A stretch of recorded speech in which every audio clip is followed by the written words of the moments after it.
The Kaiser's Memoirs by Emperor Wilhelm II of Germany. Narrated by Darth Kilhoun. Part 1. Bismarck. Prince Bismarck's greatness as a statesman and his imperishable services to Prussia and Germany are historical facts of such tremendous significance that there is doubtless no man in existence, whatever his party affiliations, who would dare to place them in question.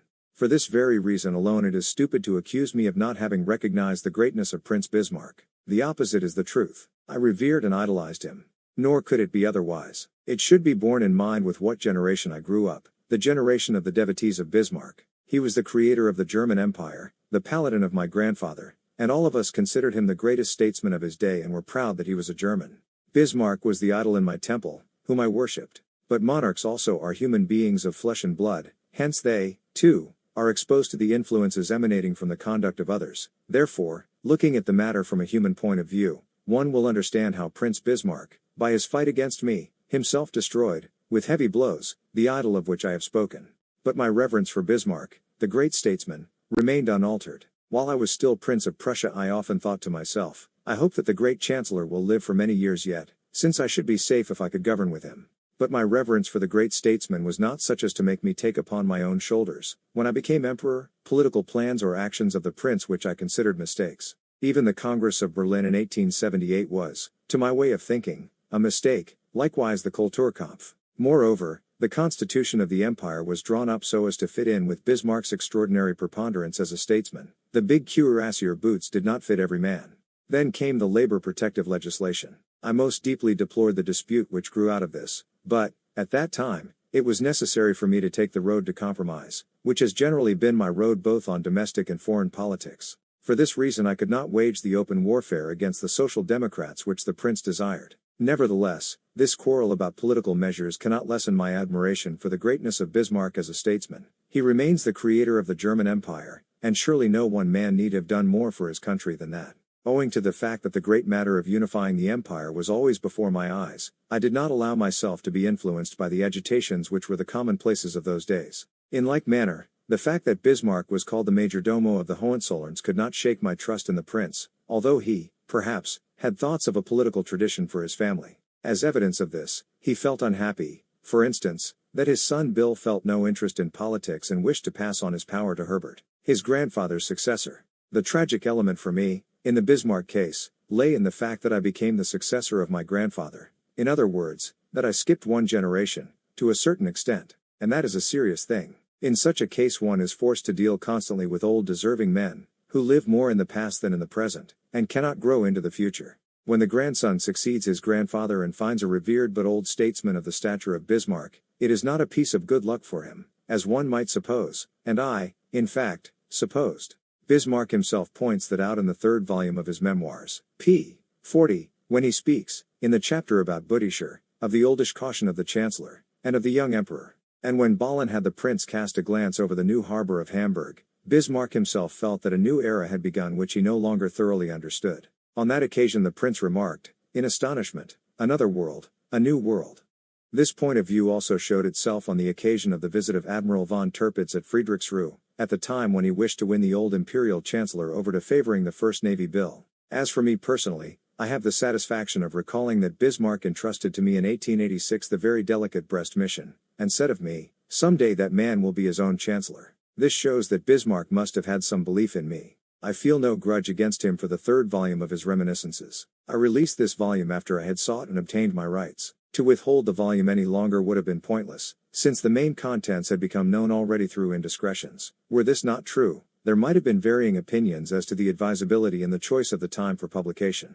Bismarck would turn over in his grave if he could know at what time the third volume appeared, and what consequences it had. I should be honestly grieved if the third volume had damaged the memory of the great Chancellor, because Bismarck is one of the heroic figures whom the German people need for their regeneration. My gratitude and reverence for the great Chancellor cannot be impaired or extinguished by the third volume nor by anything else whatever. In the first half of the 80s I had been summoned to the Foreign Office at the behest of Prince Bismarck. It was then presided over by Count Herbert Bismarck. Upon reporting myself to the Prince he gave me a short sketch of the personages employed at the Foreign Office, and when he named Herr von Holstein, who was then one of the most prominent collaborators of the prince, it seemed to me that a slight warning against this man ran through the prince's words. I got a room all to myself, and all the documents concerning the preliminary history, origin, and conclusion of the alliance with Austria, Andrassy, were laid before me in order that I might study them. I went often to the home of the prince and to that of Count Herbert, the man with the hyena's eyes. When I had thus become more intimate in the Bismarck circle, I heard more open talk about Herr von Holstein. I heard that he was very clever, a good worker, inordinately proud, an odd sort of man, who never showed himself anywhere and had no social relations, full of distrust, much influenced by whims, and, besides all this, a good hater, and, therefore, dangerous. Prince Bismarck called him the man with the hyena's eyes, and told me that it would be well for me to keep away from him. It was quite apparent that the bitter attitude which the prince showed later toward Holstein, his former collaborator, was forming even at that time.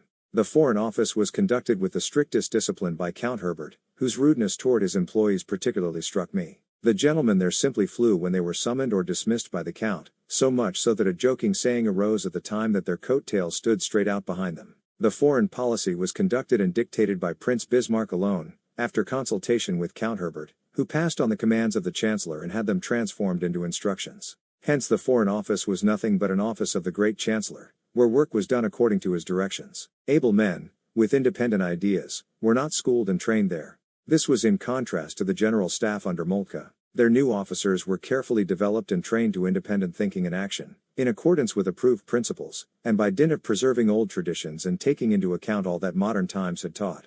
At the Foreign Office there were only executive instruments of a will, who were not informed as to the important interrelationship of the questions turned over to them for treatment, and could not, therefore, collaborate independently. The prince loomed up like a huge block of granite in a meadow. Were he to be dragged away, what would be found beneath would be mostly worms and dead roots. I won the confidence of the prince, who consulted me about many things. For instance, when the prince brought about the first German colonial acquisitions, Gross and Klein Popo, Togo, etc., I informed him, at his wish, concerning the state of mind created in the public and the navy by this move, and described to him the enthusiasm with which the German people had hailed the new road.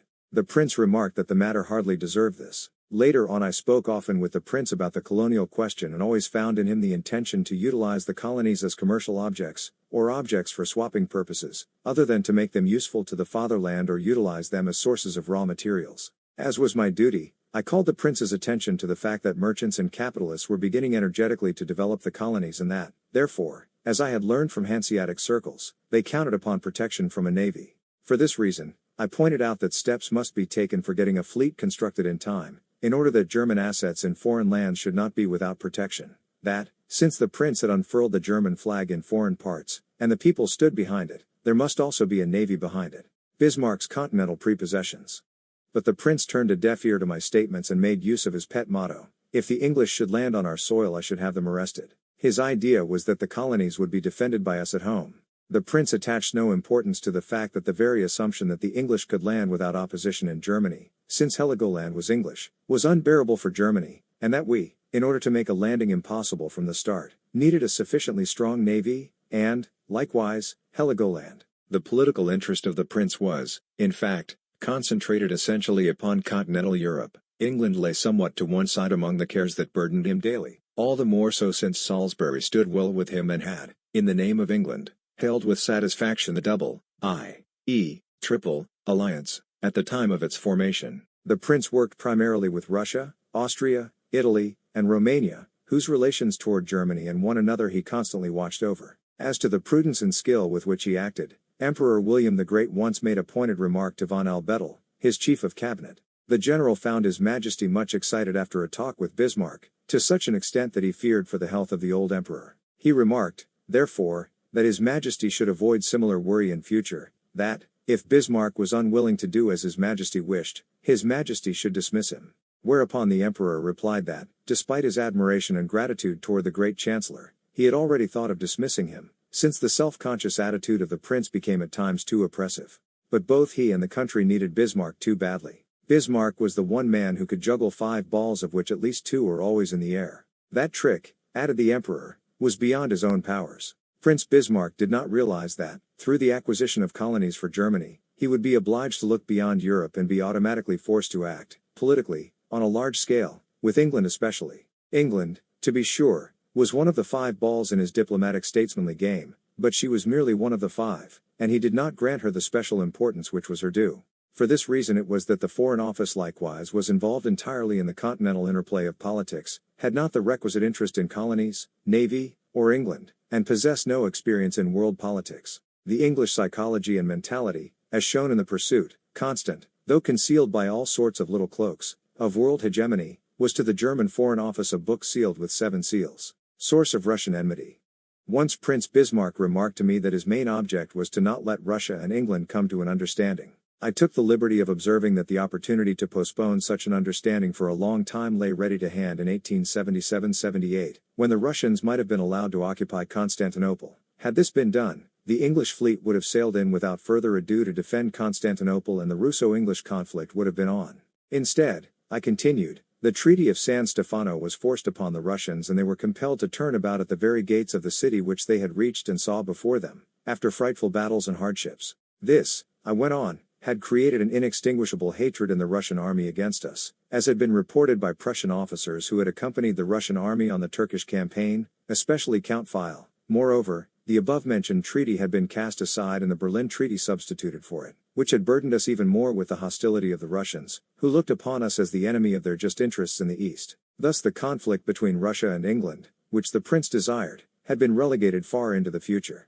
Prince Bismarck did not agree with this judgment of his Congress, concerning the results of which he, as the honest broker, was so proud. He remarked earnestly that he had wished to prevent a general conflagration and had been compelled to offer his services as a mediator. When I, later on, told a gentleman at the Foreign Office about this conversation, he replied that he had been present when the Prince, after signing the Berlin Treaty, came into the Foreign Office and received the congratulations of the officials assembled there. After he had listened to them, the Prince stood up and replied, "Now I am driving Europe four in hand."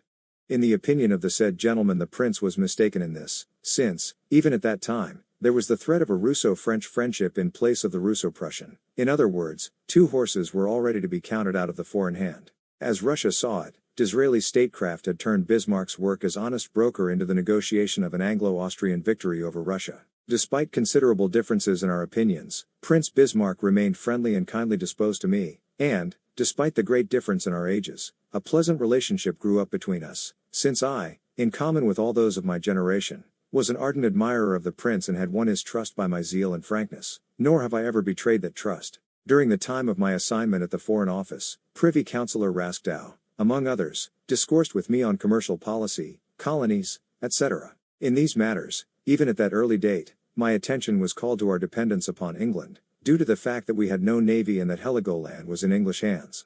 To be sure, there was a project to extend our colonial possessions under the pressure of necessity, but all this could happen only with England's permission.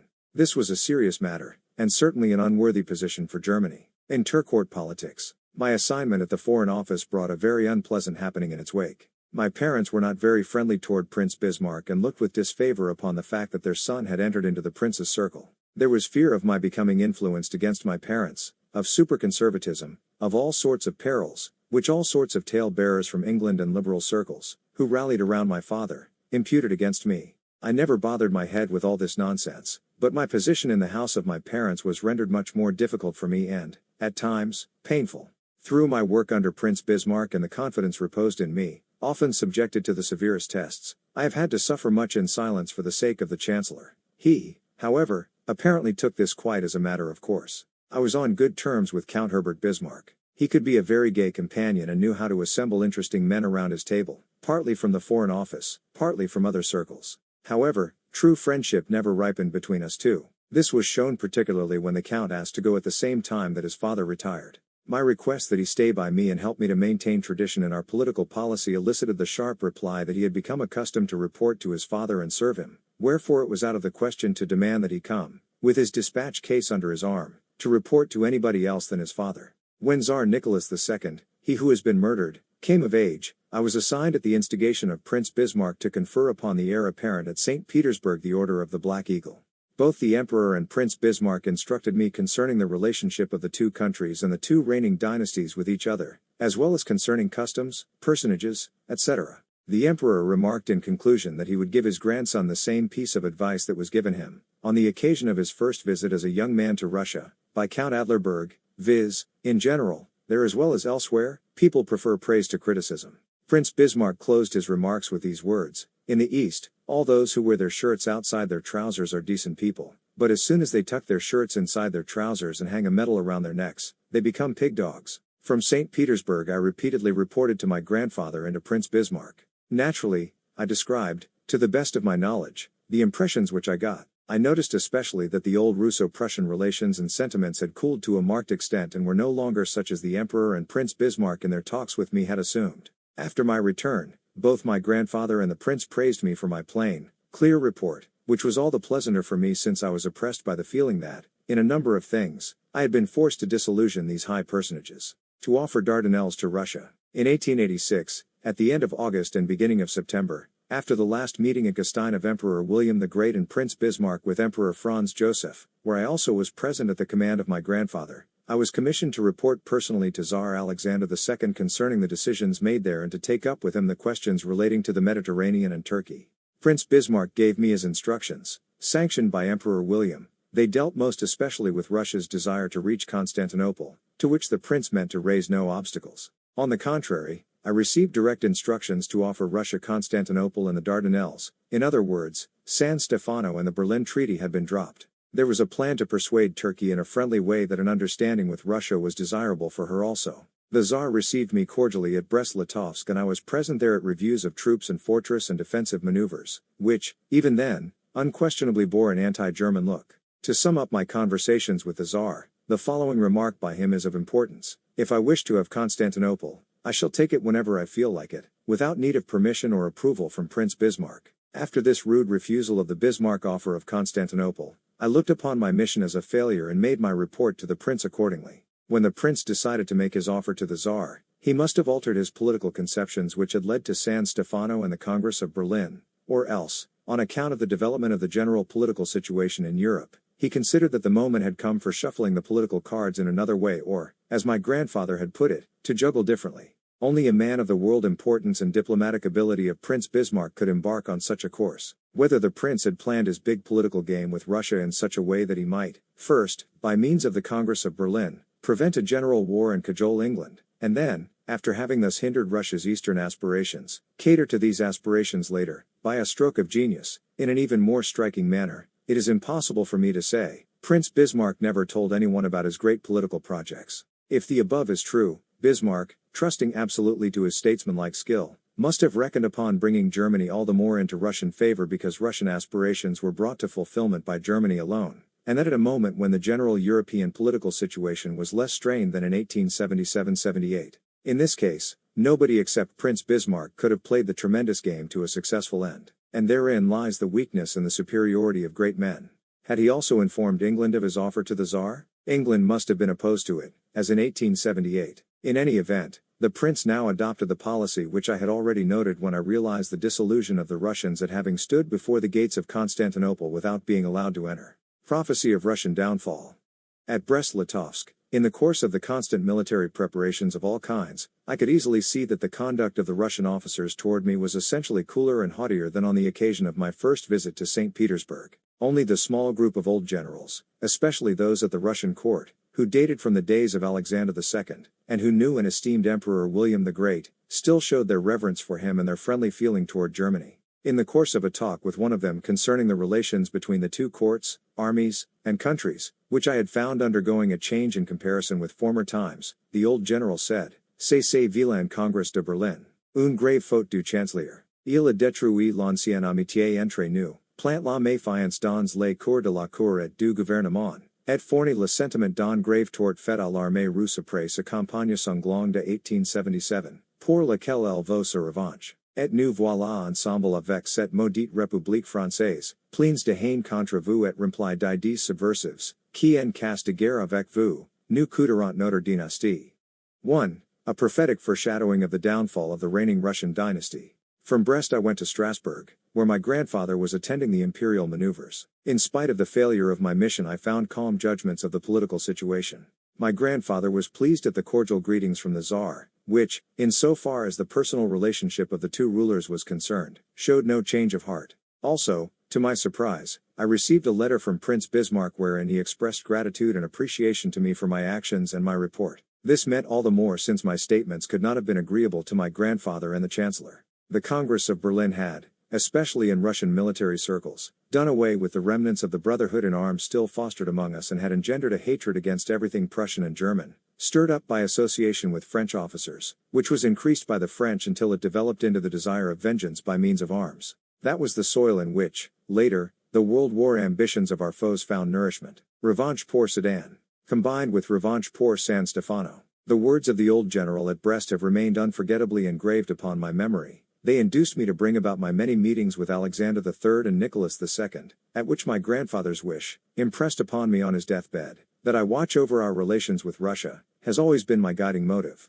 Relief at Chancellor's dismissal. In 1890, at the Narva maneuvers, I was obliged to describe minutely to the Tsar the retirement of Prince Bismarck. The Tsar listened very attentively. When I had finished, the usually very cool and reserved sovereign, who seldom spoke about politics, spontaneously seized my hand, thanked me for this token of my confidence, regretted that I had been brought into such a situation and added, in exactly these words, Je comprends parfaitement ta ligne d'action. Le prince avec toute sa grandeur n'était après tout rien d'autre que ton employé ou fonctionnaire. Le moment où il refusait d'agir selon tes ordres, il fallait le renvoyer. Moi pour ma part je me suis toujours méfié de lui, et je ne lui ai jamais cru un mot de ce qu'il faisait savoir ou me disait lui-même, car j'étais sûr et savais qu'il me blaguait tout le temps. Pour les rapports entre nous deux, mon cher Guillaume, this was the first time that the Tsar so addressed me. La chute du prince aura les meilleures conséquences. La méfiance disparaîtra. J'ai confiance en toi. Tu peux te fier à moi. 2. I immediately wrote down this important talk at the time it occurred. I am objective enough to ask myself to what extent the courtesy of one ruler to another and possibly, in addition, the satisfaction at the elimination of a statesman of Bismarck's importance, can have influenced the Tsar, consciously or unconsciously, in making the above-mentioned statement. Prince Bismarck's belief in the Tsar's trust in him was, subjectively, undoubtedly genuine, and, moreover, there can be no doubt as to the esteem in which Alexander III held Bismarck's ability as a statesman. In any event, the Tsar remained true to his word up to the day of his death. This, to be sure, did little to change Russia's general policy, but Germany, at least, was safe from an attack from that quarter. The straightforward character of Alexander III guaranteed this. It became otherwise under his weak son. Whatever one's attitude may be toward Bismarck's Russian policy, one thing must be acknowledged: the prince, despite the Congress of Berlin and the rapprochement of France to Russia, was able to avoid serious friction. That is equivalent to saying that, reckoning from the time of the Berlin Congress, he played a superior diplomatic and statesmanlike game for 12 years, 1878-90. Germany as peacemaker. One must also lay stress upon the fact that it was a German statesman who, in 1878, prevented a general war, even at the cost of weakening the relations of Germany to Russia, in the justified belief that he would succeed, being a statesman of genius who knew exactly what he was aiming at, in strengthening these relations once more, or, at least, in avoiding conflicts after he had overcome the crisis threatening all Europe. He succeeded in doing that for 12 years, and his successors at the helm of the ship of state succeeded in doing likewise for 24 more years. When I was a prince, I purposely held aloof from party politics, concentrating my entire attention upon my duties in the different army branches to which I was assigned. This afforded me satisfaction and filled up my whole life. For this reason I avoided, while I was Prince of Prussia, all attempts to drag me into party activities. Often enough endeavors were made, under the cloak of harmless functions, teas and the like, to ensnare me into political circles or for electioneering purposes. But I always held aloof. The outcome of the treacherous malady which killed Emperor Frederick III was frankly told me in advance by German physicians called into consultation as experts by the English physician, Sir Morel Mackenzie. My deep grief and sorrow were all the greater because it was almost impossible for me to speak alone with my beloved father. He was guarded like a prisoner by the English physicians and, though reporters from all countries could look upon the poor sick man from the physician's room, every kind of obstacle was placed in my path to keep me from my father's side and even to prevent me from keeping in constant touch with him by writing. My letters were often intercepted and not delivered. Moreover, from among the group of watchers, an infamous, organized campaign of slander was conducted in the newspapers against me. Two journalists were especially active in this, one Herr Schnidrowitz and M. Jacques Saint-Cyr, of the Figaro, a German Jew, who slandered him who was later emperor in the most poisonous way in France, until the Petit Sucrier trial put an end to his activities. I gave the dying emperor his last joy on earth when I had the 2nd Infantry Brigade march past him, led by me in person. These were the first and last troops seen by Frederick III as emperor. He delighted his son by writing on this occasion, on a little card, that he was grateful for having had the pleasure of seeing these troops and proud to call them his own. This event was a ray of light during the gloomy 99 days, which brought upon me also, as Crown Prince, much grief, humiliation, and suspicion. In fulfillment of my duty during this crisis, I kept a watchful eye upon all happenings in military, official, and social circles, and was inwardly outraged at the signs of slackness which I noted everywhere, most especially at the hostility against my mother, which was becoming more and more noticeable.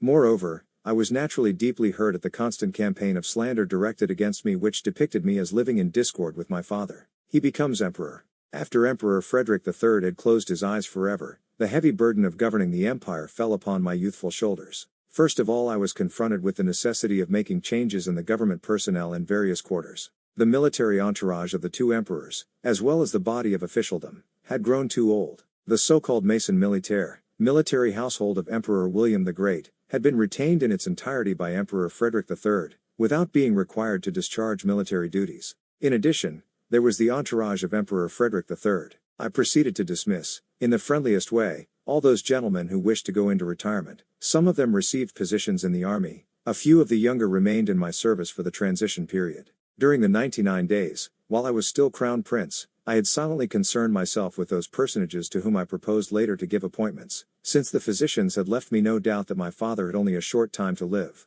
I ignored court or external considerations. Nothing but previous achievements and character moved me to my choice. I did away with the term maison militaire and transformed it into main headquarters of His Majesty. In choosing my entourage, I took the advice of only one man in whom I reposed special confidence, my former chief and brigade commander, General, afterward Adjutant General, von Fersen, a man of straightforward, knightly, rather harsh character, an officer of the old Prussian school, a typical chip of the old block. During his military service in line and guard regiments, he had noted with an observing eye the court influences and tendencies which had often worked to the disadvantage of the officer corps in the old maison militaire. In this direction, the circle of ladies of high position, jokingly known among the officers as trente et quarante on account of their age, also played a certain part. I wished to eliminate such influences. I appointed General von Wittich my first adjutant general and General von Honk, commander of the 2nd Infantry Guard Division, chief of my military cabinet.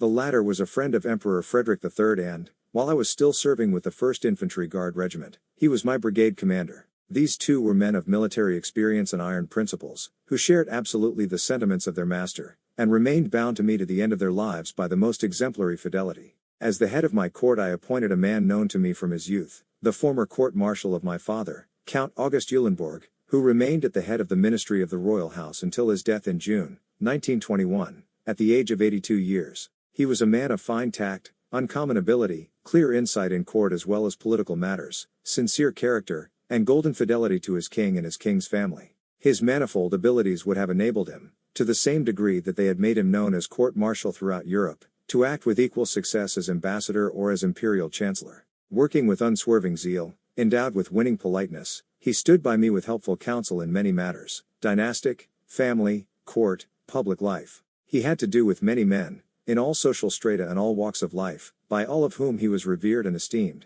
and he was treated by me likewise with friendship and gratitude. Victoria's hand is felt. After consultation with Prince Bismarck, Herr von Lucanus from the Ministry of Public Worship and Instruction, was appointed chief of the civil cabinet. Prince Bismarck observed jokingly that he was pleased with this choice, since Herr von Lucanus was known to him as an able and enthusiastic huntsman, which was always a good recommendation for a civilian official. He added that a good huntsman was a regular good fellow.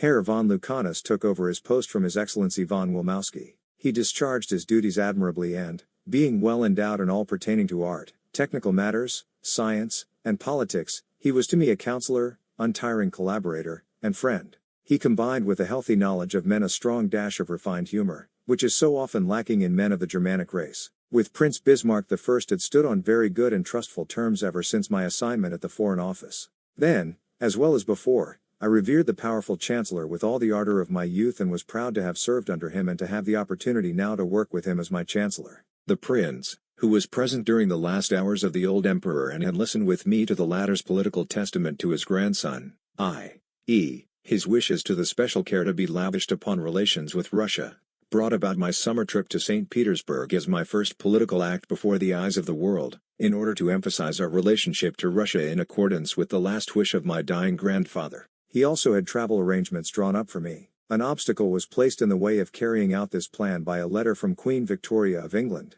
who, upon hearing of the projected visit to St. Petersburg, expressed to her eldest grandson, in a good-humored but authoritative tone, her disapproval of the contemplated journey. She said that a year of mourning must first elapse, after which my first visit was due to her, since she was my grandmother, and to England, it being the native country of my mother, before other lands should be considered. When I placed this letter before the prince, he gave way to a violent fit of anger. He spoke about family dictation in England, of interference from that quarter which must cease. The tone of the letter showed, he said, how the Crown Prince and Emperor Frederick had been ordered about and influenced by his mother-in-law, wife, etc. Thereupon the prince wished to draw up the text of a reply to the Queen. I remarked that I would prepare the appropriate answer, steering the proper middle course between the grandson and the emperor, and that I would show it to the prince before dispatching it. The answer paid heed in its outward form to the close relationship between a grandson and his grandmother, who had carried him in her arms when he was a baby and, in view of her age alone, commanded great respect, but, in its essentials, it laid stress upon the position and duty of the German emperor, compelled to carry out unconditionally a command of his dying father of King Germany's most vital interests. It stated that the grandson was obliged to respect this command of his grandfather in the interest of the country, the representation of which interests had now devolved upon him by the will of God, and that his royal grandmother must leave to him the question of deciding in what manner this was to be done. I added that, otherwise, I was her loving grandson, who would always be grateful for any advice from his grandmother, who had derived so much experience from her long reign, but that I was, nevertheless, in matters affecting Germany, compelled to retain my freedom of action. The visit to St. Petersburg, I said, was politically necessary, and the command of my imperial grandfather was consonant with the close family relations between me and the Russian imperial house, therefore it would be carried out. The prince approved of the letter. The answer, which arrived after a while, was surprising. The Queen agreed that her grandson was in the right. He must act in accordance with the interests of his country. She would be glad to see him, even if it were later on, at her own home. From that day onward my relations with the Queen, who was feared even by her own children, were of the best imaginable. From that day onward she never treated her grandson except as a sovereign of equal rank with herself. On my first journeys I was accompanied by Count Herbert, as the representative of the Foreign Office. He drew up the speeches and conducted the political conferences, in so far as they were of an official nature, in accordance with the instructions of his father. Conflict on Turkish policy. Upon my return from Constantinople in 1889 I described to the prince at his request my impressions of Greece, where my sister Sophie was married to the heir apparent, Crown Prince Constantine, and also my Constantinople impressions. In doing this, it struck me that Prince Bismarck spoke quite disdainfully of Turkey, of the men in high position there, and of conditions in that land. I thought I might inspire him in part with essentially more favorable opinions, but my efforts were of little avail. Upon asking the prince the reason why he held such an unfavorable opinion, he answered that Count Herbert had reported very disapprovingly on Turkey. Prince Bismarck and Count Herbert were never favorably inclined toward Turkey and they never agreed with me in my Turkish policy, the old policy of Frederick the Great. During the last period of his tenure of office as Chancellor, Bismarck declared that the maintenance of friendly relations with Russia, whose Tsar reposed special trust in him, was the most important reason for his remaining at his post. In this connection it was that he gave me the first hints concerning the secret reinsurance treaty with Russia. Up to then I had heard nothing about it, either from the Prince or the Foreign Office, although it happened that I had concerned myself especially with Russian matters. When I assumed the reins of government owing to the early death of my father, the generation of the grandson, as I have already remarked, followed upon the generation of the grandfather, which meant that the entire generation of Emperor Frederick was overleaped. This generation, through its dealings with Crown Prince Frederick William, was imbued with many liberal ideas and projects of reform which were to be carried out under the direction of the Emperor Frederick. Upon his death, this entire generation, especially the politicians, found itself deceived in its hopes of exerting influence, and felt itself, to a certain extent, in the position of an orphan. Those belonging to it, despite the fact that they did not know my inner thoughts and aims, adopted a distrustful and reserved attitude toward me, instead of transferring their interest from the father to the son, for the purpose of furthering the welfare of the fatherland. There was one exception to this, a representative of the National Liberals, Herr von Benda, a man still in the full bloom of youth. While I was still prince I had made his acquaintance at the great Herr Hunts got up by councillor diets at Barbie. Their Herr von Benda had won my affection and confidence when I, surrounded by older men, had listened to discussions on political, agricultural, and national economic questions. In the course of these, Herr von Benda held my attention by means of his independent, interesting judgment. I accepted with pleasure an invitation to Benda's country seat, Rudow, near Berlin, and from this arose the custom of a regular yearly visit. The hours spent in the family circle at Rudow stand out pleasantly in my memory. His talented daughters used to regale us with music. The political conversations there proved Herr von Benda to be a man of great foresight, which, free from partisan considerations, gave him an open mind as to the general needs of the state to an extent seldom found among members of political parties. He gave me many a helpful piece of advice for the future, drawn from the depths of his faithful, genuinely Prussian heart, by which he was attached firmly to the family of his sovereign, yet he was able to feel broad tolerance for other parties. His attitude toward parties. The later periods of my reign proved that I was not hostile to any party, with the exception of the ultra-socialists. Also, that I was not anti-liberal. My most important finance minister was the liberal, Michel. My minister of commerce was the liberal, Moeller. The leader of the liberals, Herr von Bennigsen, was chief president of Hanover. I stood very close, especially in the second half of my reign, to an elderly liberal deputy, whose acquaintance I made through Herr von Michel. This man was Herr Sadel, Selken, owner of an estate in eastern Germany, a man with two clever eyes, which gazed forth from a clean-shaven face. He worked with Michel in railway and canal questions, and was a thoroughly able, simple, practical man, a liberal with a streak of conservatism. Naturally, I had numerous dealings and points of contact with the Conservative Party, since the gentlemen of the country nobility often met me at court hunts and other hunts, or else came to court and served in court positions. Through them I could become thoroughly informed on all agrarian questions and learn where the farmer's shoe pinched him. The free thinkers, under the unswerving leader, entered into no relations with me. They limited themselves to opposition. In my conversations with Benda and Bennigsen we often spoke of the future of liberalism, and, on one occasion, Benda made this interesting observation. It is not necessary and also not advisable to have the Prussian heir apparent dabble in liberalism. We have no use for that sort of thing. He must be essentially conservative, though he must, at the same time, combine this with breadth, and avoid narrowness and prejudice against other parties. Bennigsen agreed with me when I spoke to him of the necessity of having the National Liberals revise their program, which, originally bearing the motto, "Maintenance of the German Empire and Freedom of the Press," had long since rallied the members around the liberal banner, in order that, by such revision, the proselytizing power of the old brand of Prussian liberalism should not be lost among the people. Both the Prussian liberals and the conservatives, I continued, made the mistake of remembering too well the old period of conflict of 186-1 to 66, and, at elections and other political fights, they were prone to fall back into the habits of those days. That period, I said, had already passed into history and come to an end so far as our generation was concerned. The present had begun for us with the year 1870 and the new empire. Our generation had drawn a line under the year 1866. We must build anew upon the foundations of the empire. Political parties must shape their course also in this direction and not take over from the past stuff that was outworn and, moreover, calculated to create discord. Unfortunately, all this has not come to pass. Bennigsen made a very telling point when he said, "Woe to the North German liberals if they come under the leadership of the South German Democrats, for that will mean the end of real, genuine liberalism. Then we shall get the mass democracy arising from below, for which we have no use hereabout." The Conservative Party, honorable and faithful to its king, unfortunately has not always produced leaders of superior endowments who were at the same time skillful, tactically trained politicians. The agrarian wing was at times too strongly marked and was a burden to the party. Moreover, memories of the period of conflict were still too lively. I counseled union with the liberals, but found little support. I often pointed out that the national liberals in the empire were true to the empire and to the emperor, for which reason they should be thoroughly welcome to the conservatives as allies, that I could not and did not wish to govern without them in the empire, and was absolutely unwilling to govern against them. That North German conservatism was misunderstood in some parts of the empire because of differences in historical development, and that, therefore, the national liberals were the natural allies. It was owing to these views of mine, for instance, that I removed court preacher Stocker, a man of brilliant achievement as a social missionary, from his post, since he made a demagogical provocative speech in South Germany, aimed against the liberals there. The Centre Party was welded together by the Kulturkampf and was strongly anti-Protestant and hostile to the empire. Notwithstanding this, I had dealings with many important men of the party and managed to interest them in practical collaboration for the good of all. In this Schirlemer,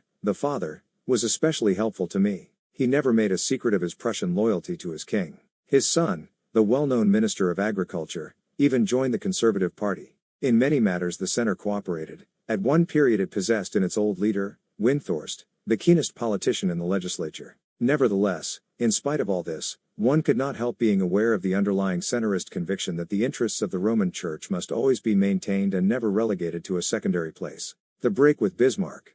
When I was Prince William I was placed for a long time under the chief president of the province of Brandenburg, von Achenbach, in order that I might learn about home administration, get experience in economic questions, and, moreover, take an active part in the work. Spurred on by the captivating discourses of Achenbach, I derived from this period of my life a special interest in the economic side of the inner development of the country, whereas the purely judicial side of the administration interested me to a lesser degree. Improvements, canal construction, highway building, forestry, improvement in all kinds of transportation facilities, betterment of dwellings, introduction of machines into agriculture and their cooperative development. All of these were matters with which I busied myself later on, this being especially true of hydraulic work and the development of the network of railways, particularly in the badly neglected territory of eastern Germany. I discussed all these matters with the ministers of state after I had ascended the throne. In order to spur them on, I allowed them free rein in their various domains. But it turned out that this was hardly possible so long as Prince Bismarck remained in office, since he reserved for himself the main deciding voice in everything,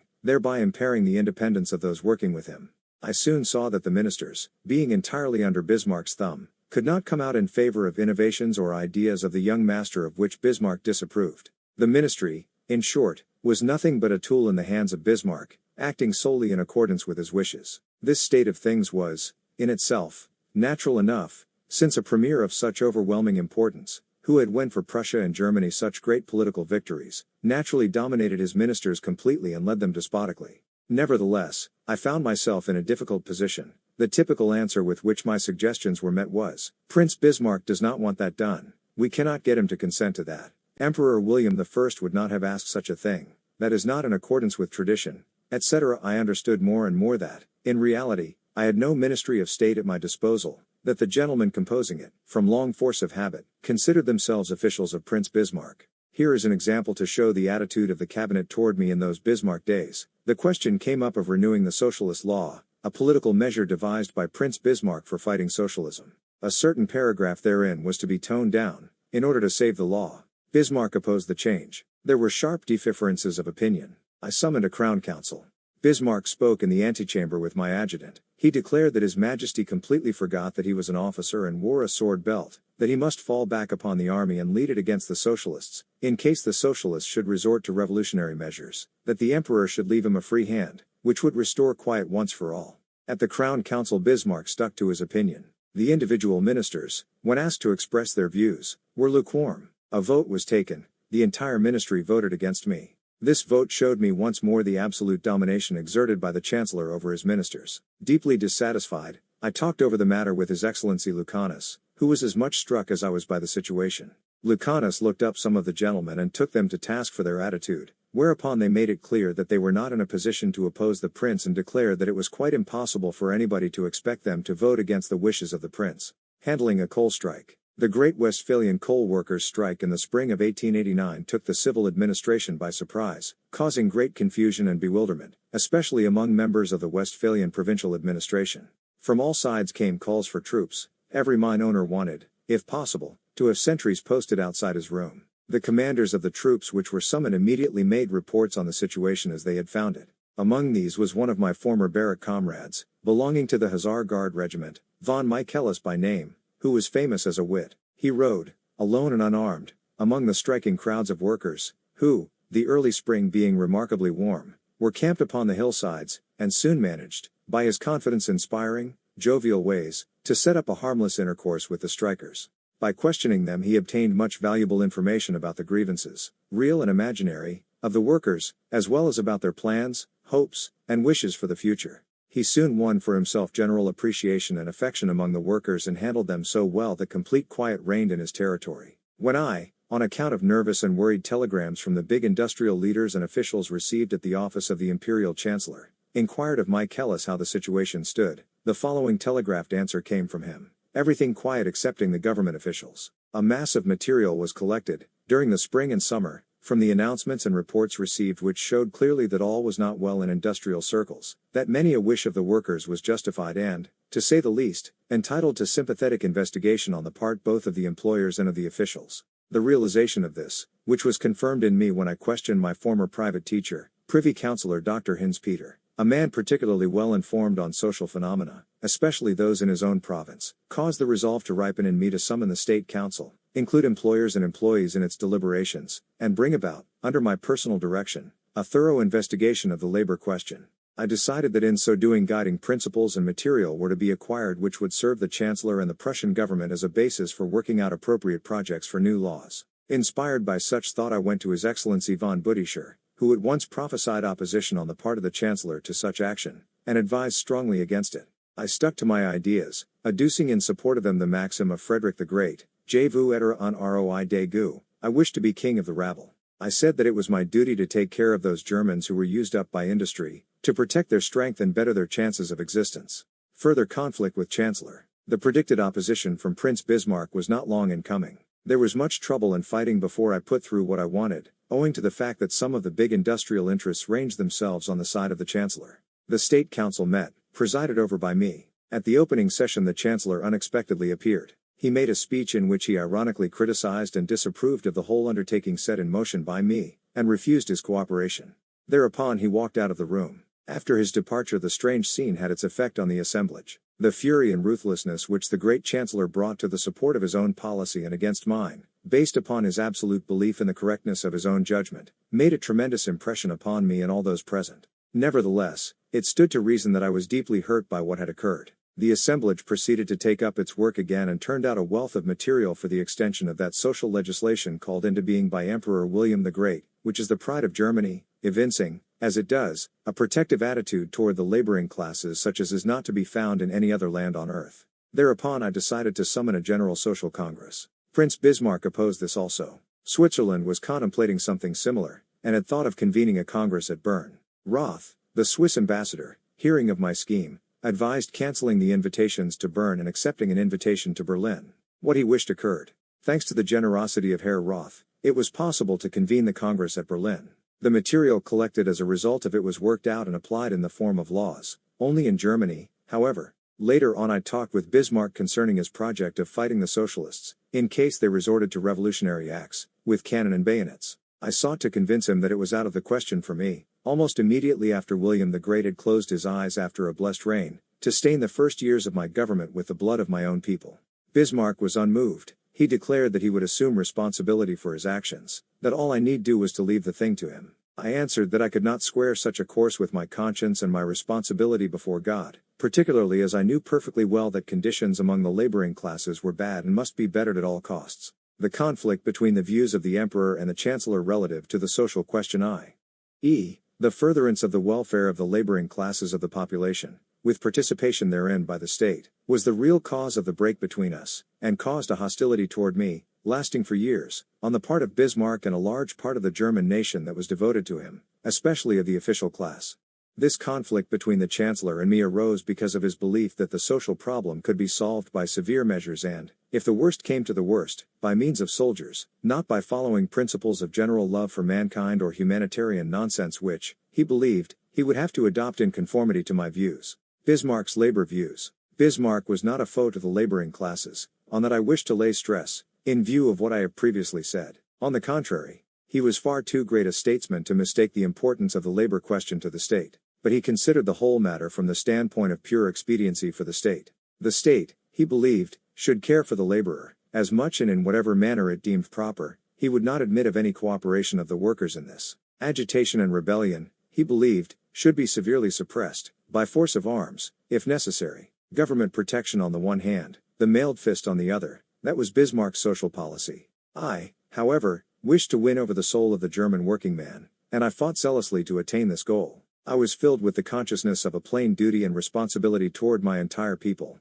also, therefore, toward the laboring classes. What was theirs by right and justice should become theirs, I thought. Moreover, I believed that this should be brought about, wherever the will or power of the employers ceased, by the lord of the land and his government, in so far as justice or necessity demanded. As soon as I had recognized the necessity for reforms, to some of which the industrial elements would not consent, I took up the cudgels for the laboring classes, impelled by a sense of justice. I had studied history sufficiently to guard myself against the delusion of believing in the possibility of making an entire people happy. I realized clearly that it was impossible for one human being to make a nation happy. The truth is that the only nation which is happy is the one that is contented, or at least is willing to be contented, a willingness which implies a certain degree of realization of what is possible, a sense of the practical, in short. Unfortunately, there is often a lack of this. I was well aware that, in the unbounded demands of the socialist leaders, unjustified greed would be constantly developed anew.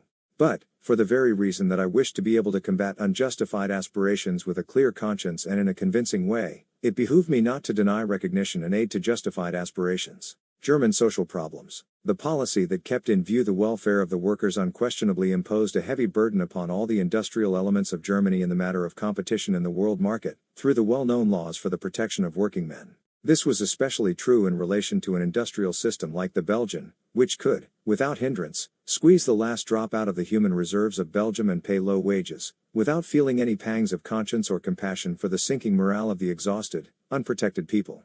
By means of my social legislation I made such conditions impossible in Germany, and I caused it to be introduced also in Belgium, during the war, by General von Bissing, in order to promote the welfare of the Belgian workers. First of all, however, this legislation is, to use a sporting term, a handicap upon German industry in the battle of world competition. It alienated many big leaders of industry, which, from their point of view, was quite natural. But the lord of the land must always bear in mind the welfare of the whole nation. Therefore, I went my way unswervingly. Those workers, on the other hand, who blindly followed the socialist leaders, gave me no word of thanks for the protection created for them nor for the work I had done. Between them and me lies the motto of the Hohenzollerns, suum cuique. That means, to each his own, not, as the Social Democrats would have it, to everyone the same. I also harbored the idea of preventing to some extent competitive warfare, at least in the industrial world of the European continent, by bringing about a sort of quota fixing in foreign lands, thereby facilitating production and making possible a healthier mode of life among the working classes. There is great significance in the impression which foreign workers get in studying Germany's social legislation. A few years before the war, people in England, under the pressure of labor troubles, awoke to the conviction that better care must be taken of the workers. As a result of this, commissions visited Germany, some of them composed of working men. Guided by representative Germans, among them socialists, they visited the industrial regions, factories, benevolent institutions, sanatoria of insurance companies, etc., and were astonished at all the things they saw.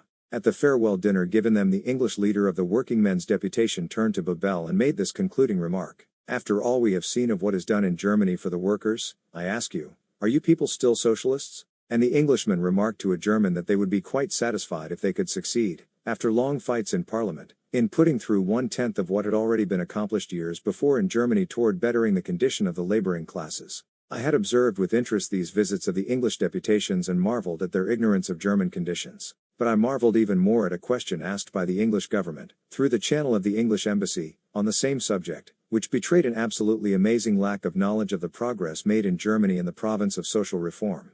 I questioned the English ambassador, remarking that England, having been represented in 1890 at the Berlin Social Congress, must certainly have been informed, at least through the embassy, of the Reichstag debates, which had dealt in a detailed way with the various social measures. The ambassador replied that the same thing had also occurred to him and caused him to have the earlier records of the embassy investigated, whereupon it had transpired that the embassy had sent the fullest reports on the subject to London and that thorough reports had been forwarded home concerning every important stage in the progress of social reform. But, because they came from Germany, nobody ever read them. They were simply pigeonholed and remained there ever since. It is a downright shame. Germany does not interest people at home. Thus the Briton, with a shrug of his shoulders, neither the British King nor Parliament had enough conscience or time or desire to work for the betterment of the working class. The policy of encirclement for the annihilation of Germany, especially of its industry, and, thereby, of its working population, was, in their eyes, far more important and rewarding. On the 9th of November, 1918, the German radical socialist leaders, with their like-minded followers, joined forces with this British policy of annihilation. Welfare work. At the court, in a small way, in places where I had influence, as, for instance, in the administration of my court and in the Imperial Automobile Club, I laid stress upon the social point of view. For instance, I caused a fund to be established, out of the tips paid for visiting palaces, which was destined solely to the benefit of the domestic staff, and which, in the course of time, reached a magnificent total. From this fund the domestics and their families received money for trips to bathing resorts, cost of taking cures, burial expenses, dowries for their children, confirmation expenses, and similar payments. When I, at the request of the newly founded Imperial Automobile Club, took it under my protection, I accepted an invitation to a luncheon in the beautiful rooms of the clubhouse, built by Eine. In addition to magnates like the Duke of Ratibor, the Duke of Ujist, etc., I found there a number of gentlemen from Berlin's high financial circles, some of whom behaved rather wildly. When the conversation turned to the subject of drivers, I suggested establishing a fund which, in case of accident, illness, or death befalling these men, should provide means of livelihood for those whom they left behind. The suggestion met with unanimous approval, and the fund has had most excellent results. Later on I brought about the establishment of something similar for the skippers and pilots attached to the Imperial Yacht Club at Kiel. Special pleasure was afforded me by the Kaiser Wilhelm Children's Home, founded by me at Albeck, at which, in peace times, between May and the end of September in each year, a large number of children from the most poverty-stricken working people's districts in Berlin were accommodated in successive detachments, each lot staying 4 weeks. This home is still under the tried direction of the admirable superintendent, Miss Kirschner, daughter of the former chief burgomaster of Berlin, and it has achieved most brilliant results, both in the physical and the psychical domain. Weakened, pale, needy children were transformed there into fresh, blooming, happy little beings, concerning whose welfare I often joyfully convinced myself by personal visits. For the very reason that I have spoken of my quarrel with Bismarck as a result of labor questions, I wish to add to what I have already said about his basic position in the matter, an example showing how brilliantly the prince behaved in something that concerned the workers. In this, to be sure, he was impelled by nationalistic motives, but he also realized at once that it was necessary to protect a large element against unemployment, which caused him to intervene with the full weight of his authority. Sometime around 1886, while I was still Prince Wilhelm, I had learned that the great Vulcan shipping concern at Stettin was confronted, owing to lack of orders, with bankruptcy, and its entire force of workmen, numbering many thousands, with starvation, which would mean a catastrophe for the city of Stettin. Only by an order for the building of a big ship could the Vulcan shipyards be saved. Spurred on some time before by Admiral von Stosch, who wished to free us once and for all from the English shipbuilders, the Vulcan people had set to work courageously to build the first German armored ship, christened by my mother in 1874 birthday, on which occasion I was present. Ever since that time the warships built at the Vulcan yards had always satisfied naval experts. The concern, however, seldom built warships. The Chancellor in action. The German merchant marine, on the other hand, had not dared to follow the path courageously blazed by Admiral von Stosch, and now the brave German shipyard company was faced with ruin, since the North German Lloyd had refused its offer to build a passenger steamer, alleging that the English, because of their years of shipbuilding traditions, could build it better. It was a serious emergency. I hastened to Prince Bismarck and laid before him the matter as I have described it above. The Chancellor was furious, his eyes flashed, his fist came crashing down on the table. What? Do you mean to say that these shopkeepers would rather have their boats built in England than in Germany? Why, that is unheard of. And is a good German shipyard to fail for such a reason? The devil take this gang of traitors. He rang the bell and a servant entered. Have Privy Councillor X come here immediately from the Foreign Office. In a few minutes, during which the prince stamped up and down the room, the man summoned appeared. Telegram to Hamburg, to our envoy, the Lloyd in Bremen is to have its new ship built by the Vulcan Company in Stettin. The Privy Councillor vanished in hot haste, with his coat tails sticking straight out behind him. The prince turned to me and said, I am greatly obliged to you. You have done the fatherland, and also myself, an important service. Henceforth ships will be built only in our yards. I'll take care to make this clear to the Hanseatic crowd. You may telegraph to the Vulcan people that the Chancellor will guarantee that the ship will be built in the Vulcan yards. May this be the first of a whole lot of such ships. As for the workers whom you have thus saved from unemployment, I hope that they will express their thanks to you. I passed on the news to Privy Councillor Schluttau at Stettin, and great was the joy caused thereby. This was the first step upon the road destined to lead to the construction of the magnificent German express steamers. When I went, after I had ascended the throne in 1888, to Stettin, in order to place honorary insignia on the flags of my Pomeranian grenadiers, I also visited the Vulcan shipyards, at the invitation of the directors. After my reception by the directors outside the yards, the great doors were flung open and I walked inside.